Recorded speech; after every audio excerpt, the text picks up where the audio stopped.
Anyone fancy war with Russia? Or with China maybe? Or Iran or North Korea? Or all four together? That was the mood music that seemed to be coming out of the Nudge Unit cum PSYOPs department last week when a retiring senior soldier said it was time to mobilise the nation. Our government has already committed us to a new 100 years war to save Ukraine, and the apparent threat of Russia coming our way, moving ever closer to our fields and beaches and landing grounds, disturbed sleeping ghosts. General Peter Sanders, outgoing Chief of the General Staff, spoke about the need for a citizen army that must start getting ready for war, about how Vladimir Putin is a threat to our way of life. Apparently Sweden and Finland are out of the traps faster than us, with their populations already on what Sanders called a war footing. He's invoked World Wars I and II, citing and lamenting national unpreparedness for both. 100 years after the carnage of the Western Front, and here we are again. Your country needs you. It'll be PALS battalions next, white feather emojis for objectors. Except, I suspect, and in this awakening land of ours and in awakening populations elsewhere, it's not just the likes of me saying as much. All is not what it seems.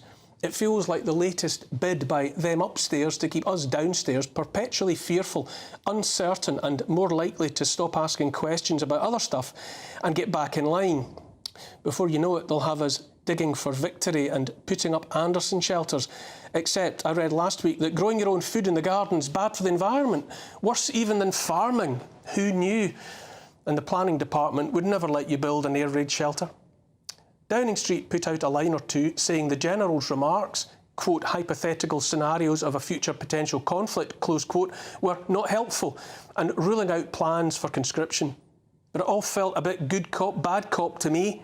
You go somewhere and say we need a call up to face the beast from the east, scary old Vlad, and then I'll say, hush now, don't you worry your pretty little heads about it. That'll keep them rattled for a bit longer. There's nothing like a perceived threat to our children to focus minds. And the thought of a citizen army, even the mention of conscription, conjures for every parent images of teenaged boys and girls in uniform and marching away. In his speech to an armed vehicles conference on Wednesday, Sanders said, Ukraine brutally illustrates that regular armies start wars, citizen armies win them. The last time I looked, Ukraine was 500,000 down, 500,000 dead, and that Ukrainian citizen army was nowhere near winning anything. Quite the opposite, in fact. More heartbreaking even than footage of row upon row of gravestones bearing photos of young faces are the images that emerged last week, allegedly showing mass graves where the dead lie nameless. But still we send more billions of pounds to keep it going, so that a person must ask what or who we might send next. If you take a breath and pull back from all that's going on in the world, nothing makes sense. For one thing, for the longest time, the message out there has been that Britain, this land of ours, is mostly a basket of deplorables. Those younger generations that spring to mind when anyone mentions a call-up for a citizen army have been invited, all of their lives in the case of the youngest, to believe Britain is a land of white supremacists, of descendants of slave traders, that Britain's imperial past was all about stamping on the faces of indigenous populations around the world. Britain bad. Everywhere else better. Our children's schools and universities filled their heads with notions about how much harm Britain has done, how much harm we're still doing, most recently to the climate with our infernal industry, our gas boilers and the hard-won productivity of the farmers who feed us. And yet now the message is that the time has come to stand up and fight. For what? For king and country. Our children have been taught that our way of life has been the cause of all the trouble in the world. But they're still supposed to fight to defend it. And with what shall they fight? Our steel industry is on its last legs, and for the vast amounts of energy required by the stuff of war, overlooking the fact it takes years and not weeks to tool up for war, will shortly depend only on windmills and solar panels. It makes no sense. No one's born feeling love of country. It's an acquired characteristic, dependent upon what a child is told from the very beginning, first by family and then by the community. Tell children Britain is a land made rich on slavery and the oppression of others, oppression made by war, and you get what we have, generations that would rather be elsewhere. It's also increasingly a world, a Western world at least, where nation-states protected by rigorously maintained and defended national borders are treated as relics of a xenophobic, racist West way past its sell-by date.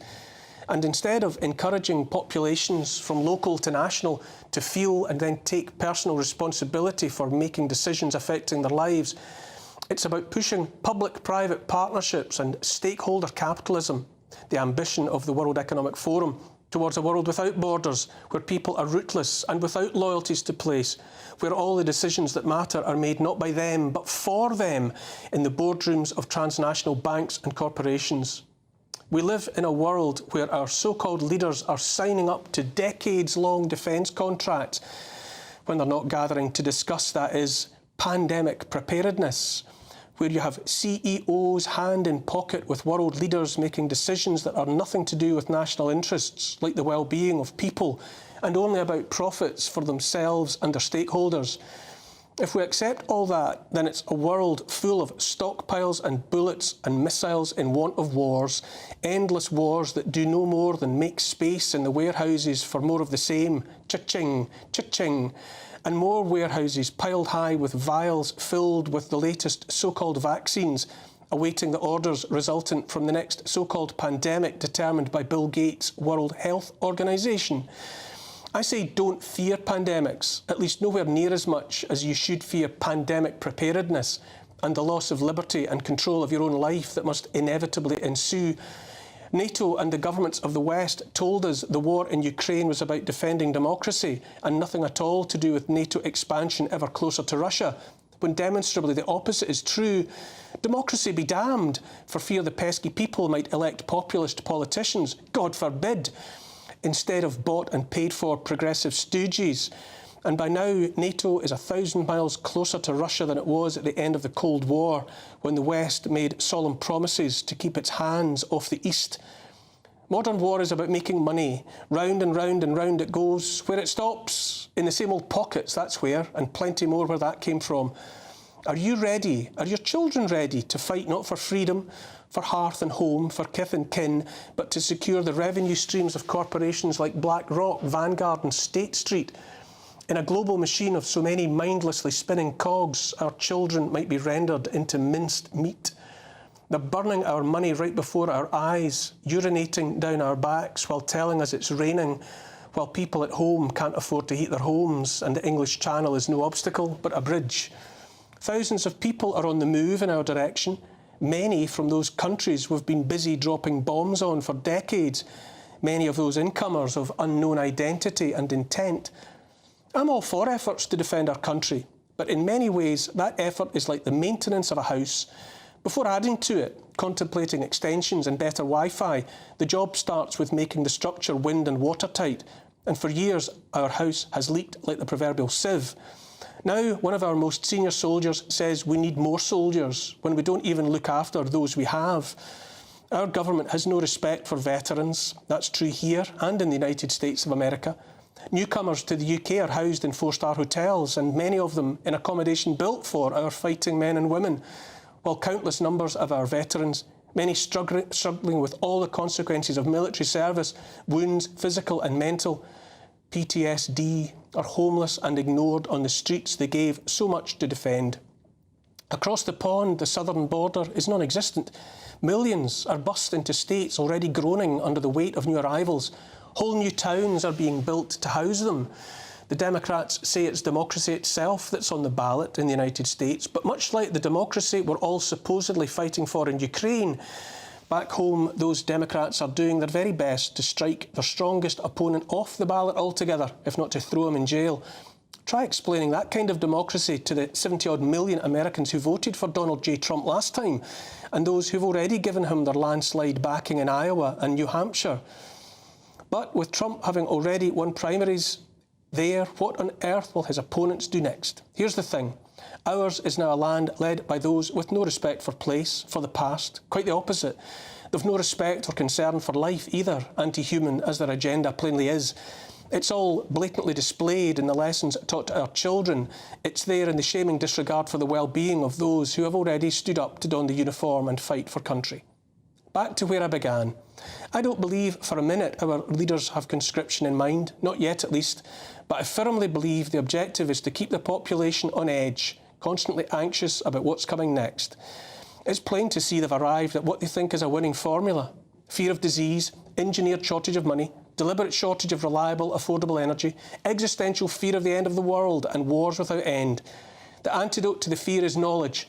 Know that the key players in a world of technology they control, of censorship of dissent, of control of our money, energy and food, it's all and only about wealth and the power wealth confers.